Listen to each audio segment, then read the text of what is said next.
Assalamualaikum warahmatullahi wabarakatuh. Saya Anissa Salsabila dari kelompok 11 akan menjelaskan bagaimana cara menginstal Slims dan bagaimana cara mengoperasikannya.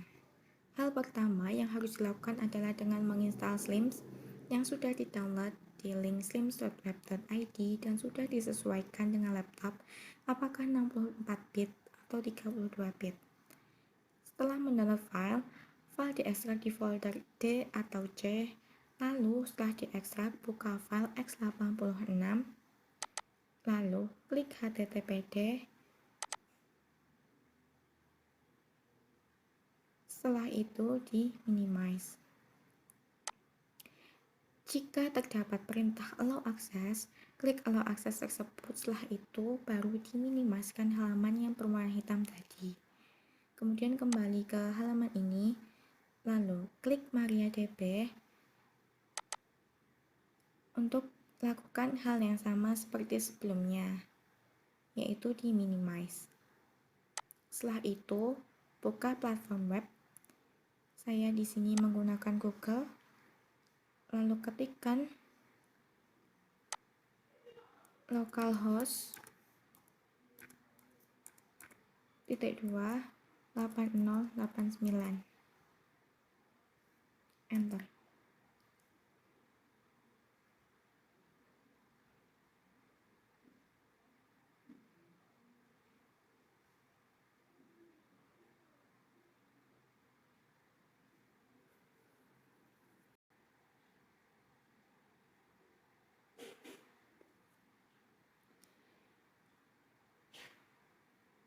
Dan tampilan Slims pun akan muncul seperti ini. Setelah masuk ke halaman Slims, selanjutnya klik member area.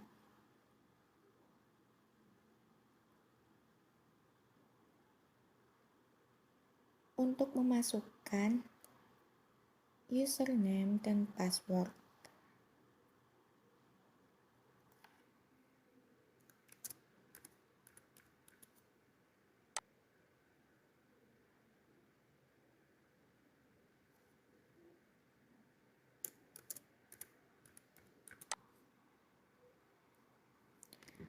Setelah itu enter.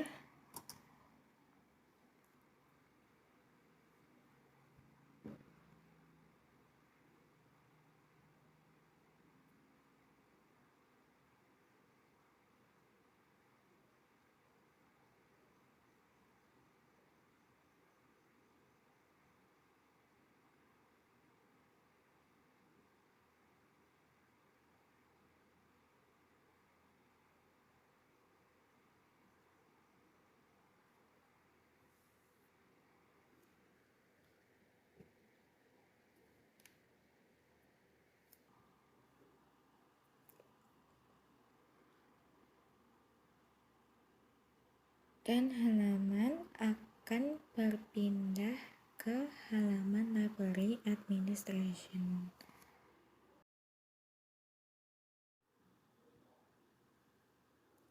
Sebelum mulai menginput dan mengolah data, saya akan menjelaskan cara memberikan nama perpustakaan atau informasi mengenai perpustakaan di Slims. Pertama, kita menuju pada sistem.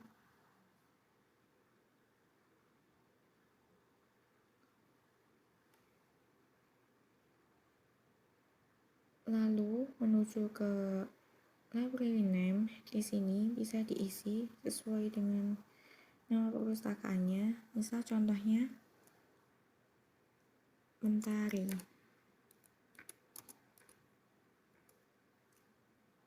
Perpustakaan Mentari.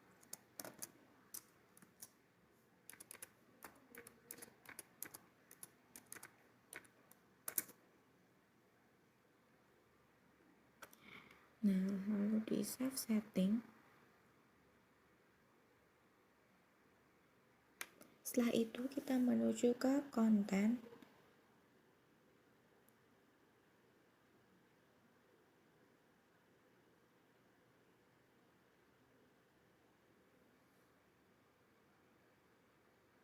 Untuk kemudian menuju ke library information. Di sini kita klik edit pada sebelah kiri tulisannya. Lalu klik edit di sebelah kanan cancel. Setelah itu kita bisa mengisi informasi perpustakaan sesuai dengan yang kita inginkan. Misal alamatnya diganti menjadi Jalan Buah nomor 13A, Semarang, Jawa Tengah.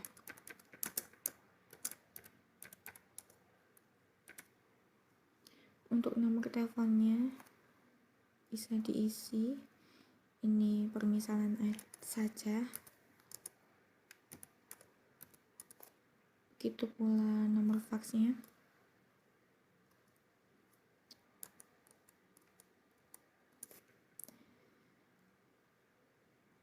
Untuk jam pelayanannya pun bisa diubah sesuai dengan kebijakan. Ini misalnya ubah menjadi seperti ini.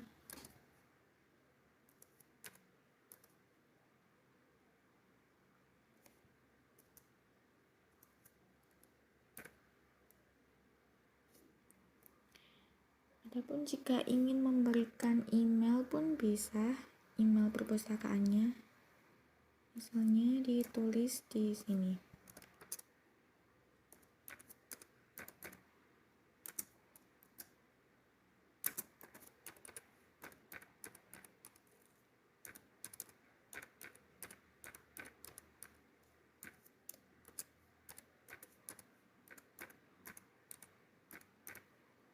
Nah, setelah dirasa tidak ada yang ingin diubah lagi, maka klik update. Oke.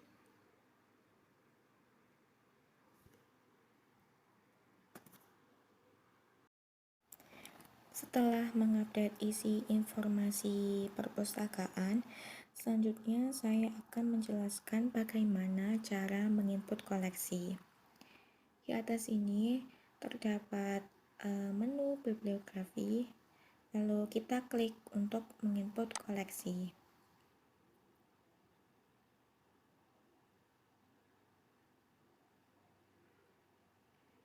Setelah itu, di sebelah kiri layar terdapat tulisan Add New Bibliography. Klik tulisan ini.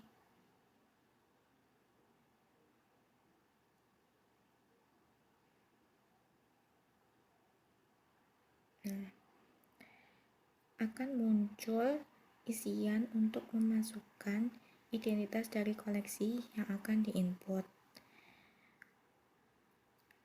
Pada titel, tuliskan judul buku dari koleksi yang akan kita input.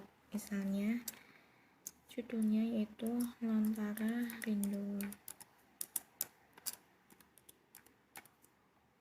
Selanjutnya, untuk autor ini untuk nama penulis koleksi. Pada bagian ini kita klik Add Authors, lalu akan muncul halaman untuk mengisi nama penulis. Isikan nama penulis pada bagian author name.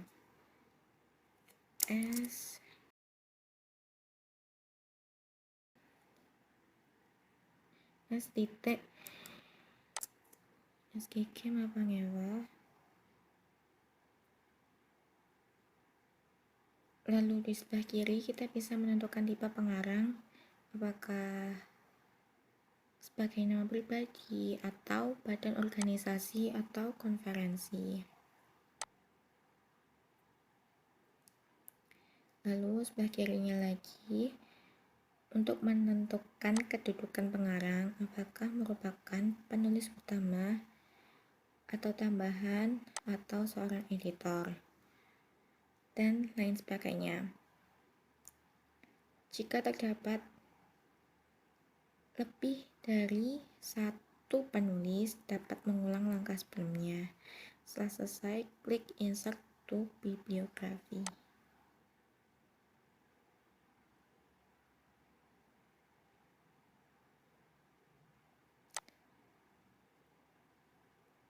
Lalu berikutnya ada statement of responsibility. Ini adalah pernyataan penanggung jawab di mana diisi dengan nama pengarang atau nama orang yang bertanggung jawab atas isi informasi dari koleksi. Saya isikan dengan nama author sebelumnya.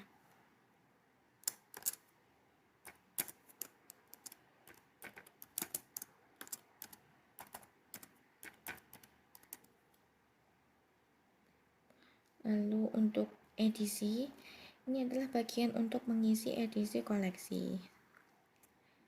Jika tidak ada edisinya, tidak perlu diisi.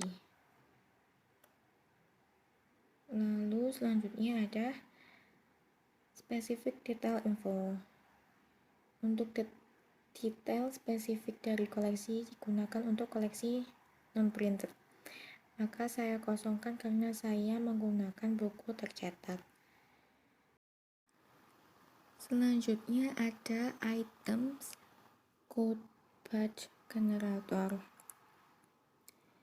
Ini digunakan untuk membuat pola kode eksemplar. Selanjutnya ada item data. Di sini untuk menambahkan data itemnya, maka klik add new items.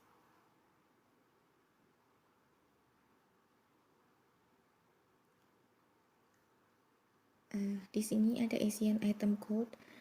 Kita isi guna koleksi yang kita input ke dalamnya mendapatkan kode.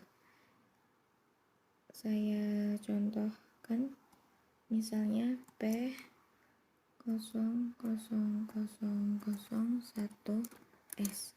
Setelah itu kita simpan, klik save.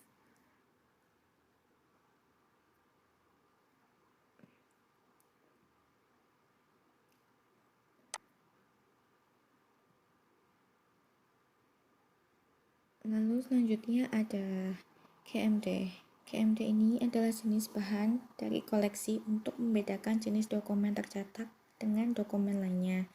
Di sini saya biarkan saja diisi dengan teks. Lalu ada content type, media type, dan carrier type. 3 ini terkait dengan RDA, jadi saya akan lewatkan.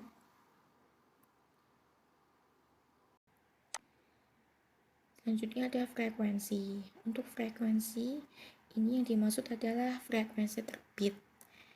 Diisi bila koleksi yang diolah atau koleksi yang ingin diinput itu merupakan koleksi terbitan berkala. Maka dari itu saya lewatkan.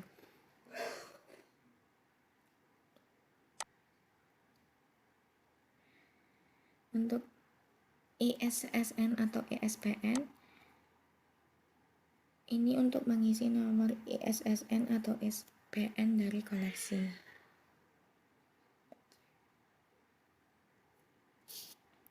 Misalnya saya akan isi dengan seperti ini.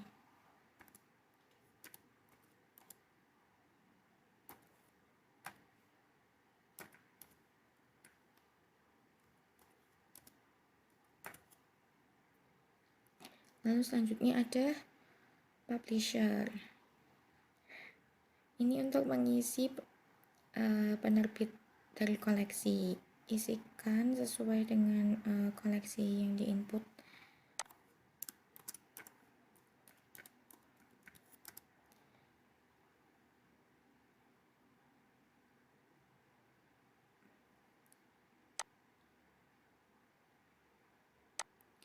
Lalu publishing year, tahun terbit dari koleksinya itu tahun 2012. Lalu ada publishing place-nya, yaitu tempat terbitnya dari si koleksi. Saya isi Jakarta Selatan.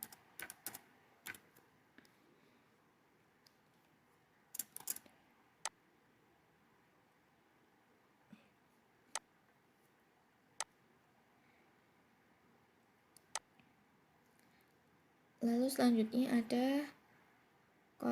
collection. Ini adalah untuk keterangan deskripsi fisik seperti jumlah halaman dan lain sebagainya. Saya isi jumlah halamannya yaitu 342.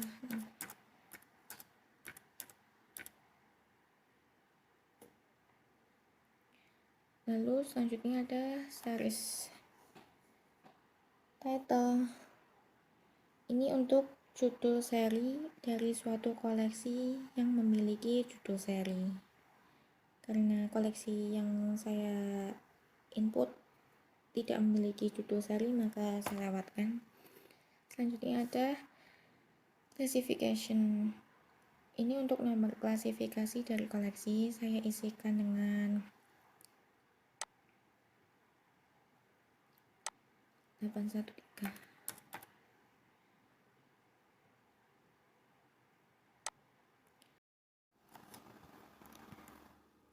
Lalu di sini ada call number. Untuk nomor panggilan dari koleksi, saya mengisinya dengan 813 G E G L. Lalu selanjutnya ada subject. Untuk subjek dari koleksi dilakukan dengan cara mengklik add subject, lalu akan muncul halaman untuk mengisi subjek.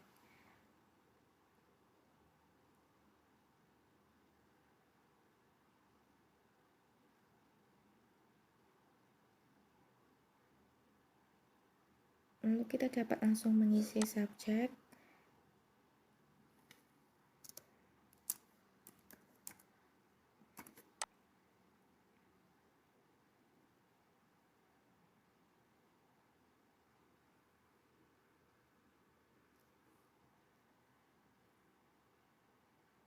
Lalu tipe dari subjek itu apakah genre, topik, atau lainnya. Misal diubah jadi genre. Setelah itu di sini untuk menentukan kedudukan dari subjek tersebut, apakah subjek utama atau subjek tambahan.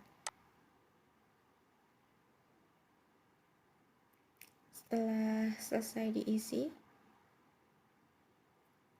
kita klik insert to bibliography.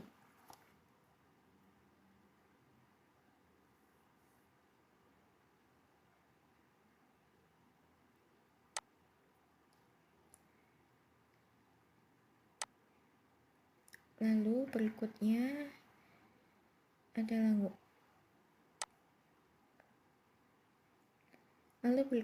language. Ini untuk menentukan bahasa dari koleksi. Saya mengisinya dengan bahasa Indonesia. Biarkan tetap bahasa Indonesia karena koleksi saya menggunakan bahasa Indonesia. Setelah itu ada abstrak atau notes. Untuk menambahkan catatan informasi dari koleksi, saya lewatkan saja. Selanjutnya ada image. Di sini diisi dengan gambar cover dari buku atau koleksi yang diolah dengan cara browse di file komputer atau dengan cara mendownload gambar dengan mengisi URL. Untuk contohnya, saya lewatkan. Selanjutnya yaitu ada file attachment, diisi apabila koleksi memiliki file digital. Karena saya tidak memiliki file digitalnya, maka saya lewatkan saja. Selanjutnya ada relate bibliodata, untuk menambahkan suatu judul buku yang terkait. Namun karena saya hanya menginput satu buku, maka akan saya lewati. Selanjutnya ada hide in opaque. Dalam isian ini terdapat dua pilihan, yaitu show dan hide. Jika kita memilih show, maka koleksi yang kita olah akan langsung dapat dilihat di opak.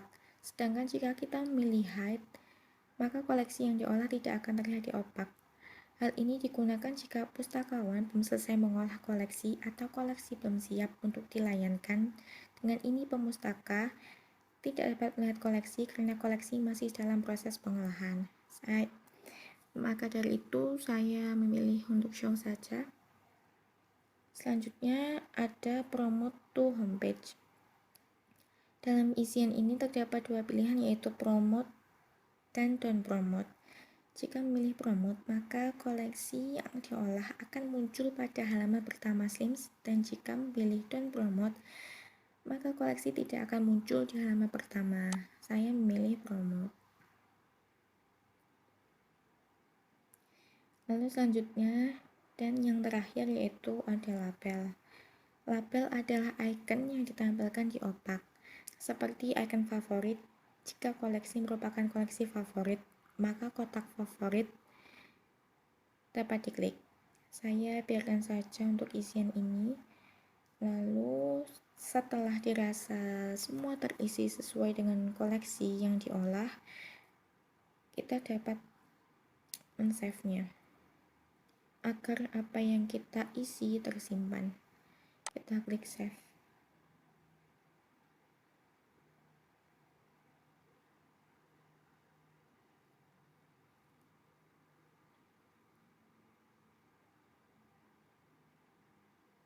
Nah, apa yang kita isikan tadi sudah tersimpan.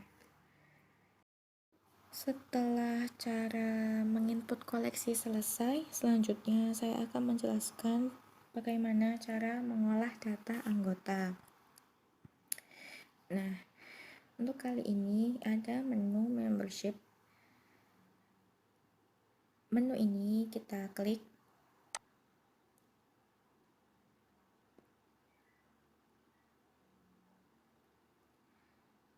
Lalu setelahnya kita mengarah ke add in member. Kita klik. Setelah itu kita bisa mengisi isian yang sudah disediakan. Member ID untuk mengisi nomor keanggotaan. Contoh, saya mengisikannya dengan 1, 2, 3, 4, 5, 0, 0, 0. Member name untuk mengisi nama anggotanya. Contohnya saya isikan dengan nama Budi. Selanjutnya ada birth date untuk mengisi tanggal lahir anggota dengan urutan penulisan tanggal, bulan, dan tahun. Contohnya saya isikan dengan 26 Maret 2004, 26 03 2004. Selanjutnya ada member since untuk mengisi tanggal menjadi anggota di hari pertama. Contohnya saya isikan 26 Maret 2021.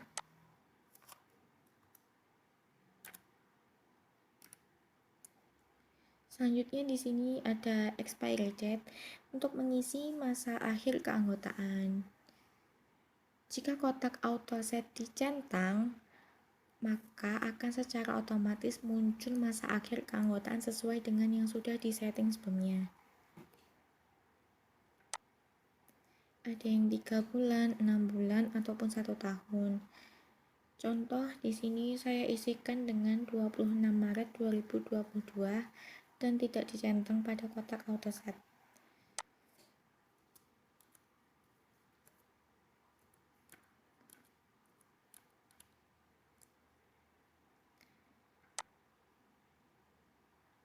Selanjutnya ada institution. Di sini diisi dengan lembaga atau institusi dari anggota berasal. Contohnya saya isikan dengan SD Pelita.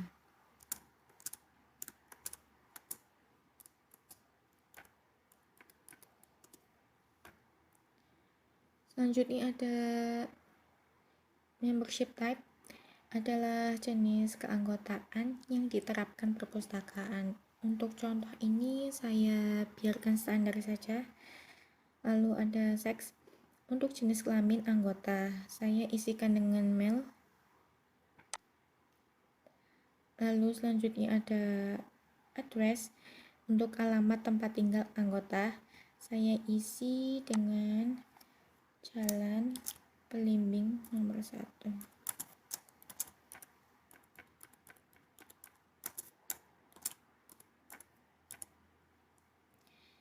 Lalu selanjutnya ada postal code. Untuk mengisi kode pos anggota, saya isikan dengan 1, 2, 3, 4, 5. Selanjutnya ada mail address. Untuk alamat pengiriman pos, saya isikan dengan Jalan Belimbing nomor 1.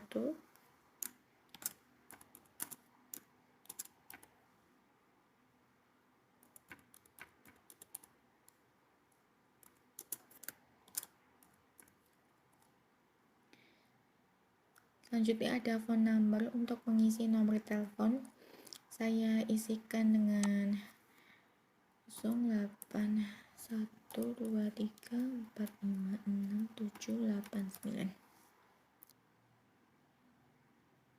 Selanjutnya ada fax number. Untuk mengisi nomor fax anggota, untuk contoh saya kosongkan saja. Selanjutnya ada personal ID number. Untuk mengisi nomor identitas, saya isikan dengan 1, 2, 3, 4, 5, 6, 7, 8, 9, 10. Untuk notes, ini untuk mengisi catatan apabila informasi sebelumnya dirasa masih kurang. Selanjutnya ada pending membership. Untuk tunda keanggotaan, maka dengan ini anggota tidak dapat melakukan transaksi peminjaman karena suatu hal. Selanjutnya ada foto. Untuk mengisi foto anggota dengan melakukan browse di file komputer atau take a photo. Selanjutnya ada email. Untuk mengisi alamat email anggota, saya isikan dengan budi@gmail.com.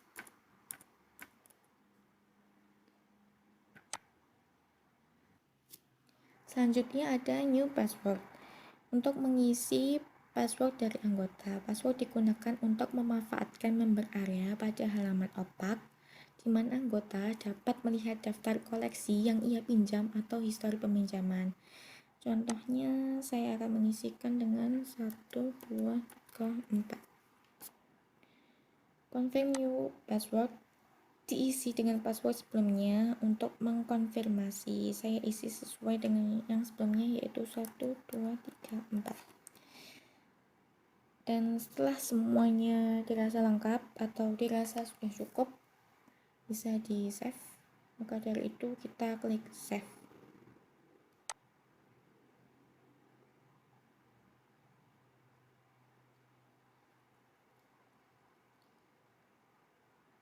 Data sudah tersimpan.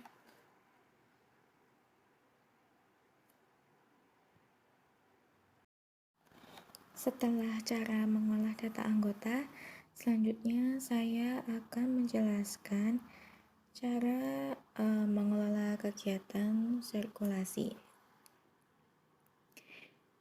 Di sini ada menu sirkulasi.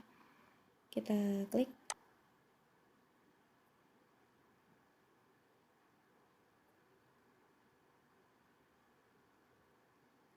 Nah, pada SLIMS terdapat fasilitas peminjaman, pengembalian, dan reservasi koleksi yang dipinjam anggota lain. Sebelum menuju peminjaman dan lainnya, saya akan menjelaskan bagaimana cara membuat aturan peminjaman di perpustakaan dengan SLIMS. Hal yang harus dilakukan yaitu klik menu Loan Rules.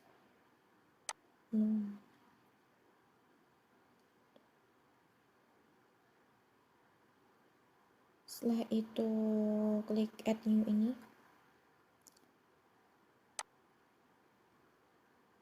Lalu kita bisa isi isian yang tersedia.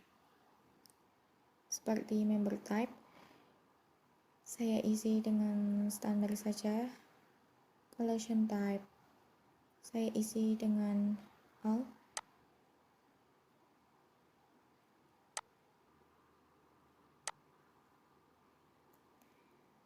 GMT saya biarkan all. Loan limit yaitu jumlah eksemplar yang dapat dipinjam di sini saya misalnya ketikkan 1. Nah, setelah itu di sini ada loan period. Untuk menentukan berapa lama koleksi dipinjam, di sini saya isikan 21.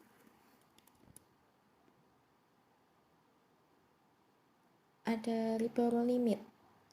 Ini itu adalah batas perpanjangan koleksi. Untuk ini saya isi kosong saja.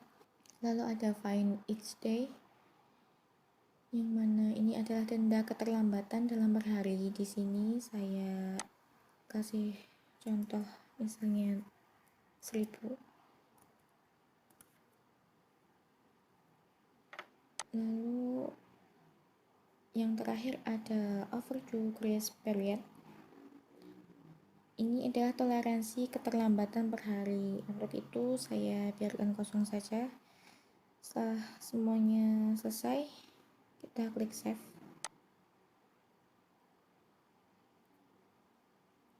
Oke. Lalu setelah itu kita menuju ke peminjaman. Kita klik start transaction.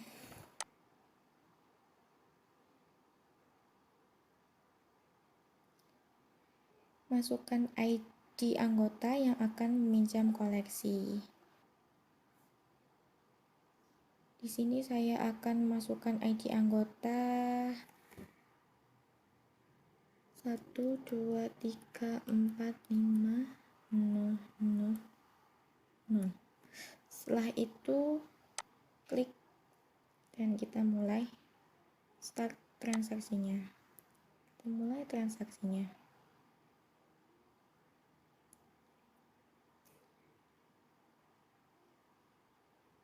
Lalu di sini ada untuk memasukkan item code atau barcode-nya. Kita masukkan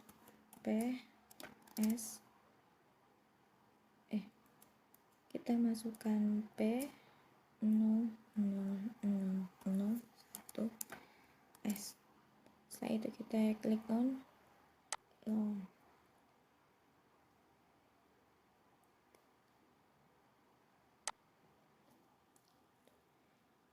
Lalu akan muncul data koleksi yang dipinjam beserta tanggal peminjamannya dan due date dari koleksi yang dipinjam. Jika terdapat lebih dari satu koleksi yang dipinjam, maka ulangi langkah sebelumnya. Nah, jika sudah selesai, maka kita bisa klik finish transaction. Oke.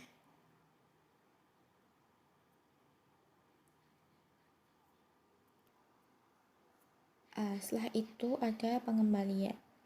Untuk pengembalian sendiri dapat dilakukan dengan mengetikkan ID anggota yang mengembalikan buku.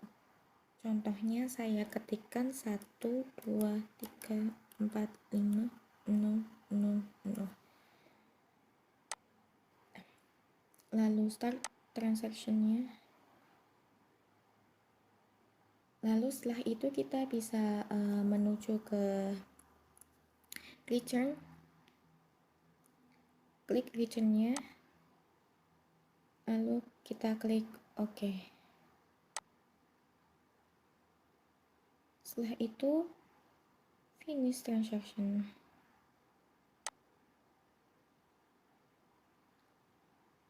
Oke.